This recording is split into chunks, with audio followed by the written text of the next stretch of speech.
I think this is a good point, to transition to another topic that we Yeah. have. We have covered the Switch quite extensively A lot. on Yeah. on this podcast, and again, because that airport traffic control simulator. I mean, that's a perfect example. The Switch is a handheld that has those unique titles. But a couple weeks ago, you messaged me and you said that you had a new kind of like Switch bombshell or revelation, and Oh, I you meant wanted to. you meant that went down a new rabbit hole.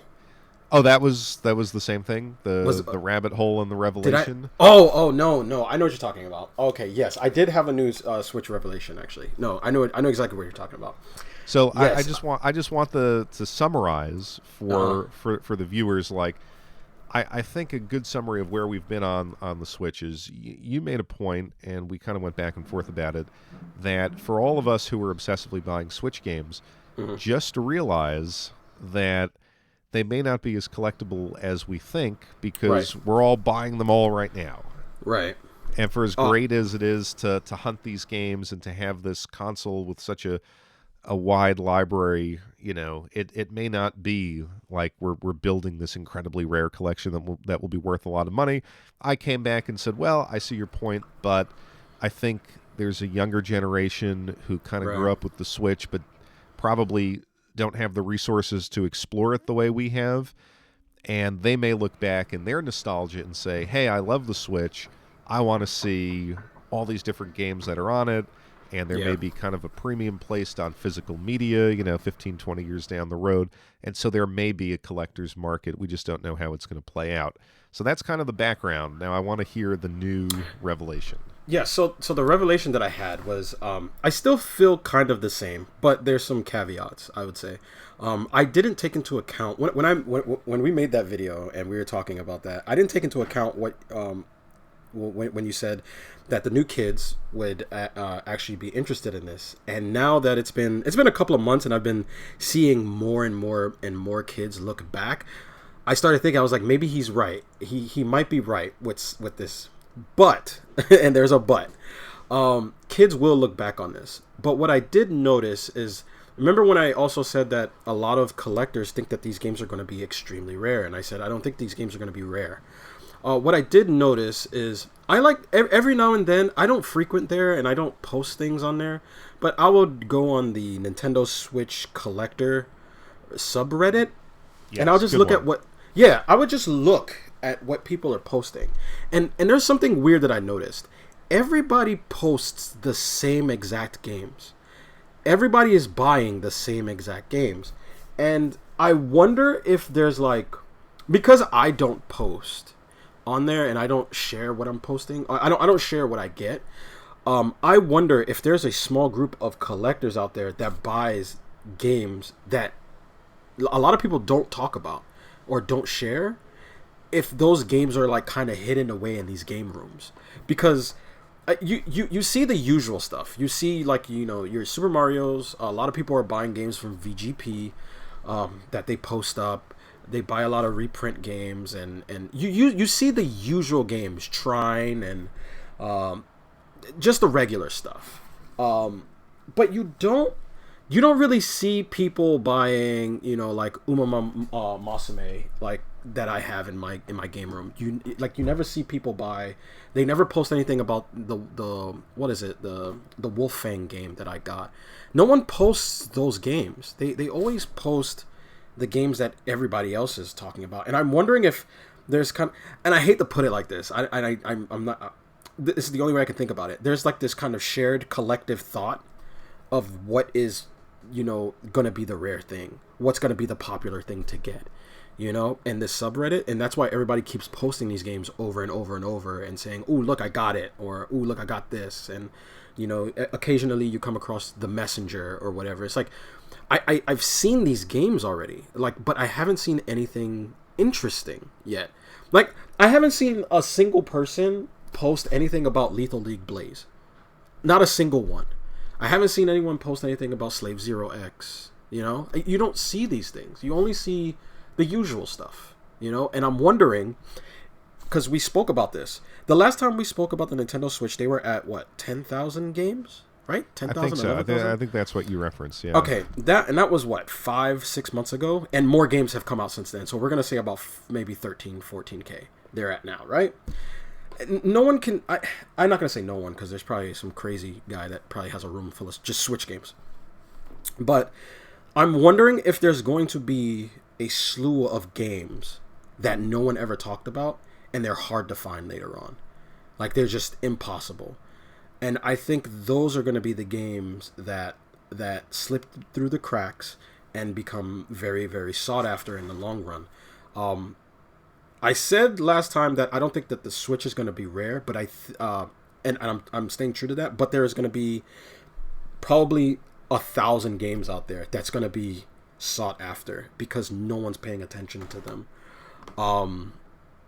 One game that I don't really see much, like, where was it?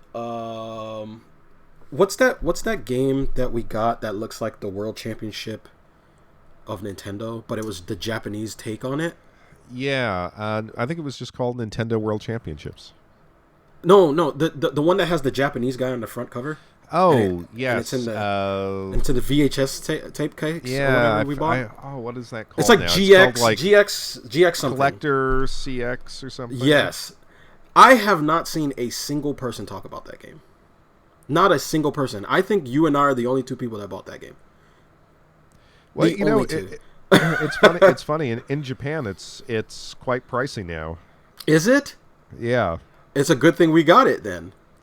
Yeah, I saw it. Like it's one of the games where if you go to some of these stores over there, like, yeah, they'll have the shelves and then they'll like flip around some games so you could see the front cover, and those are usually the more expensive ones. Right. And I did see that quite a bit. Yeah. So, but that's what I'm saying is like, I'm not. I don't think that the Nintendo Switch is going to be rare, but there's going to be select titles that are going to be very, very difficult to find. Very, very difficult because the Switch community doesn't talk about them. And the reason why they don't talk about them is because they don't. Well, for one, they don't travel in the circles that we do. One, we're importers, right? So we basically look at Japan, and then we get things hella early, and then everybody gets things like, 9-8 months down the road. But we're able to like see things before they happen, right? But with the subreddit, they're kind of like locked in this kind of community, and they're like, this is the thing that everybody should get. This is the thing that everybody should get. And it's like, but this airplane game, this airplane simulator looks great, but no one ever talks about that. Yeah. Just for the record, this game is called Game Center CX Arino no Chosenjo. Ah, okay. Yeah, I'm never gonna. And remember it's that. the 1+2 replay version. It's good. I didn't really play through a lot of it. I probably got through 2 or 3 missions. You're lucky. You got 2 copies of it, right? I did. I got the limited edition, and which I didn't open because it was Right. it had that nice VHS cover. Yeah. And then I had to get the regular edition as well. Yeah, I should have bought 2 because I'm not opening my limited edition. It just looks too. I like the box. It's just too pretty. Yeah, and it's it's kind of like a unique game. Like these are not actual retro, like real retro games. They're kind of remakes of classics. Mm-hmm. But you play through them, like there are different objectives for each game, and they have a Nintendo Power style magazine that you have to read through to see how you can accomplish. I love stuff like that. Yeah, it's a little tedious with the translation because at least for the 3 games that I got through, Mm-hmm. They're asking you to do some very specific things, and so you do have to take the Google Translate camera out and really go through these digital magazines in the game and figure out, oh, okay, that's how I accomplish, the 3rd mission on the game. Right. Like it's not just play the game, do well, and move on. Like it's a very specific kind of order that you have to do things in. Mm-hmm. So it's not like you have to be, I think, a dedicated import gamer to appreciate it. Yeah, for sure. Yeah, definitely. But it's like I said, it seems to be popular over there. That's what you make a good point about all of these kind of hidden things that the subreddit circles aren't talking about, and it's kind of interesting to see over in Japan like what games are super popular. Yeah. Like I was telling you the other night, I was that mahjong, like Yeah. Oh what was yeah. it When I called, sent, the super real mahjong love, yeah. like that's one of the ones over there that's pricey. Didn't I send you? I sent you a mahjong game that you don't have. You were surprised by that. Yes, yes. I mean, that would have made 3 mahjong games on the Switch. I have one that I picked up over the summer, like regular mahjong, where it was just kind of like it's kind of like a trainer, and it has an online mode. The one Right. you sent me, which I think is an older style of that type of game, and then you have the super real mahjong love games, which those were the ones like on the PC Engine, Mm-hmm. PlayStation, Saturn, the strip mahjong games, but they are fun. Yeah. I mean, not for the stripping part, but like I said, It I don't can want to be. It people. can. It can be I for mean, that. it can be, but I always said like and I don't want to seem like a complete pervert, but for me, these games like it wasn't about the anime stripping stuff, but it was like the characters would tease you. I They think would be that stuff like, is funny. yeah, I it's love like that stuff. and you're put in kind of an impossible position in the mahjong game, and then you're given these hands that like you wouldn't necessarily get in real life with this frequency, Uh huh. and so you're building like the ultimate hand to kind of like, oh, beat them. Like, you want to make fun of me? Well, here's this rare, super rare hand that I'll take all of your money in one go. And I think to me that's the appeal, but you really have to understand mahjong to see that. Otherwise, I'm sure people just want to get the exciting cutscenes. Right. And I think another one, like if we talk about rarity, the and it's interesting on my Game Eye anyway. It's currently my most valuable Switch game, and that's the Taito Laserdisc collection. Oh I don't know wow. if you've Is played that that, but yeah? I I got the know what it special is. edition, Mm-hmm. and I almost could kick myself because I got it from one of our secret sources, Oh. and they said, "Oh, Don't you this just is love that guy? That guy yes, comes in clutch. I love that oh yeah." guy. And I paid up for it, but I mean it's not to the level it is now. It's almost approaching. It's like $186, so maybe I got it for 120, something like that. All right. And it said, this is used. So I got it home, and I'm like, man, this is great shrink wrapped for being used. Like they really Yeah. packaged this J- this J- well. Japan is big on that. Yeah, so I opened it just Mm-hmm. because I'm like, I want to play this game. Right. And then I realized I think they sent me a new one because I've had that happen to me once. yeah, because like everything in there was, I mean, it was unopened. Like the game inside was unopened, and it's just like, oh man, if the new one is like I would be up to completely 250. I would be completely honest with you. Japan is so big on condition that you think it's new. It's probably used, but the person who had it before you kept it in such pristine condition that they just either traded it or sometimes they'll pass away, but their collections are taken and put in these stores. But they are kept in such a great condition, and then when they go through the stores just put it in such a good condition that you think it's new, but a lot of times it's used.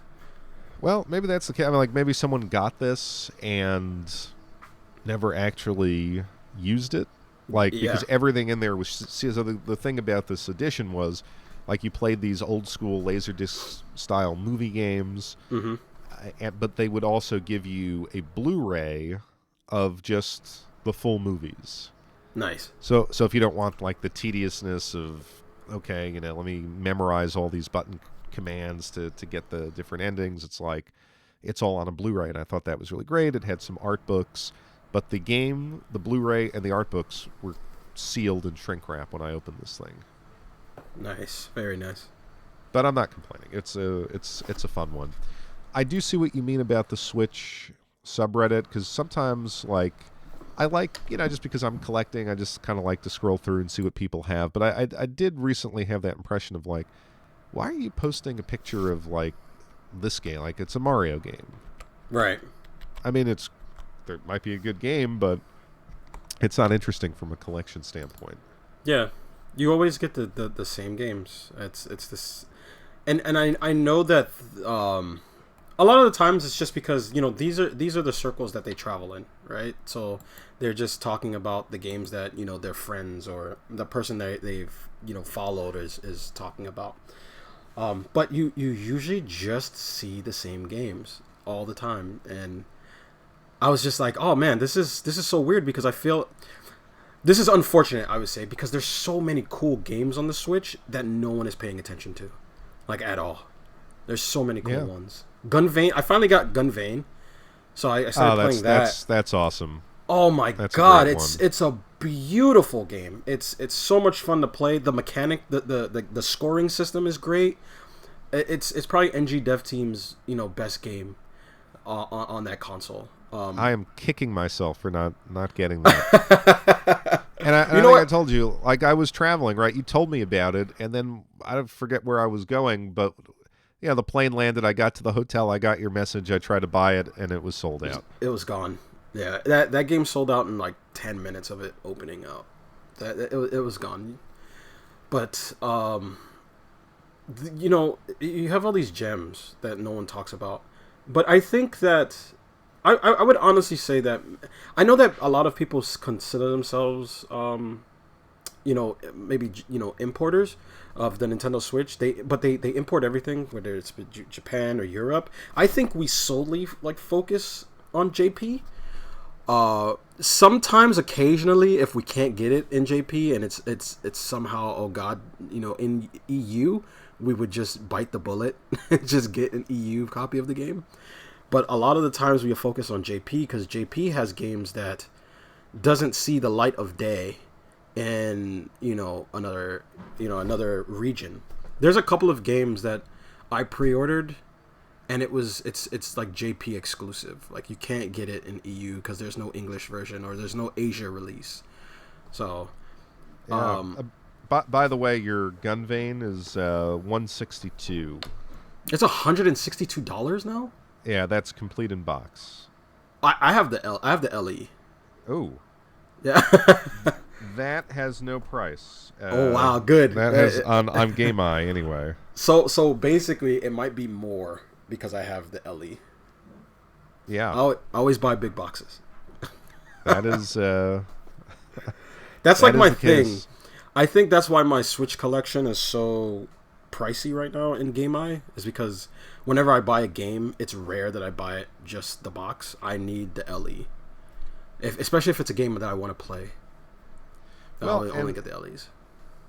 And I'll, it's interesting. So when we talk about like the JP exclusive stuff, I do think, if we talk about kind of almost reevaluating the Switch and its collectability, I think when the Switch 2 comes out, we already know it's going to be backwards compatible. Right.